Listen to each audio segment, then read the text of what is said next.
நிகழ்ச்சியிலே முக்கியமான ஒரு மூலிகை, அதாவது ஆடத்தோட மூலிகையை பற்றி பார்ப்போம். நான் டாக்டர் ஸ்ரீலே, ஆயுஸ்ரீ ஆயுர்வேத ஹாஸ்பிட்டல், பத்தனாபுரம், கேரளா.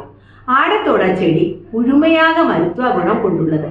இதோட வேர், பூ, பட்டை மற்றும் இலை அனைத்துமே மருத்துவ குணமடைந்தது.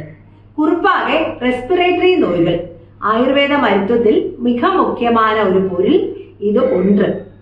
சளி, இருமல், காய்ச்சல் அல்லது தொண்டை பகுதியிலே ஒரு கரகரப்பு உள்ளவங்க ஆடத்தோடையோட ஒரு 5 இலைகள், ஒரு ஏலக்காய், ஒரு மிளகு கணக்கிலே ரெண்டையும் நல்ல நசுக்கி ஒரு கிளாஸ் தண்ணீரிலே நல்ல கொதிக்க விடவும். கூடவே ஒரு 1/4 டீஸ்பூன் அளவுக்கு சீரகம், 1/2 டீஸ்பூன் அளவுக்கு மஞ்சத்தூள் ஆட் பண்ணலாம்.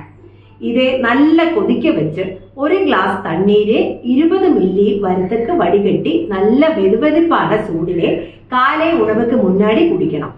அதே போல் ராத்திரி உணவுக்கு முன்னாடியும் இந்த கஷாயத்தை எடுத்துக்கொள்ளலாம். இப்படி 3 அல்லது 4 நாள் தொடர்ந்து எடுத்துக்கொண்டால் நெஞ்சு சளி எல்லாமே வெளியேற்ற செய்துக்கு ஆடத்தோடை எல்லாம் ரொம்ப உதவியா இருக்கும். அதே போல் தொண்டை கரகரப்புக்கும் இந்த கஷாயம் மிகவும் நல்லது. ஆஸ்மா, புரோங்கைட்டிஸ் போன்ற பிரச்சனைகள் உள்ளவங்க தொடர்ந்து ஒரு 30 இருந்து 60 நாட்கள் வரையும் நோயின் தீவிரதையை பொறுத்து எடுத்துக்கொள்ளலாம். மூச்சு விடுவதில் ஏற்படும் சிரமங்கள் நாளளவில் குறையும். கூடவே நுரையீரல் உடம்பையும் நல்ல பலப்படுத்தும்.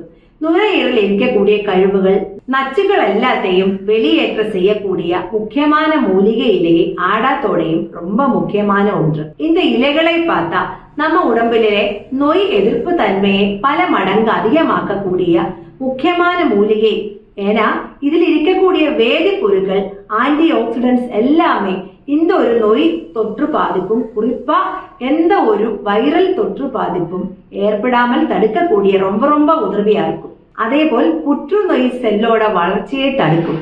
ரொம்ப குறிப்பா நுரையீரல் புற்றுநோய், கல்லீரல் புற்றுநோய், சர்ம புற்றுநோய், புரோஸ்டேட் புற்றுநோய் தடுக்க ரொம்ப உதவியா இருக்கக்கூடிய முக்கியமான மூலிகை. மஞ்சள் காமாலை நோய் பாதிப்பு இருக்கிறவங்க தொடர்ந்து ஒரு 30 நாள் எடுத்துக்கிட்டா நோயோட அறிகுறிகள் குறைக்கிறது உங்களுக்கு நாளடைவில் தெரியும். அதே மாதிரி ரத்தத்தில் பிளேட்லெட்ஸ் குறைவாக்கி இருக்கிறவங்க ஆடத்தோட இலையோட கஷாயம் அல்லது சாறு எடுத்துக்கொண்டால் பிளேட்லெட்ஸ் எண்ணிக்கை அதிகமாயிடும்.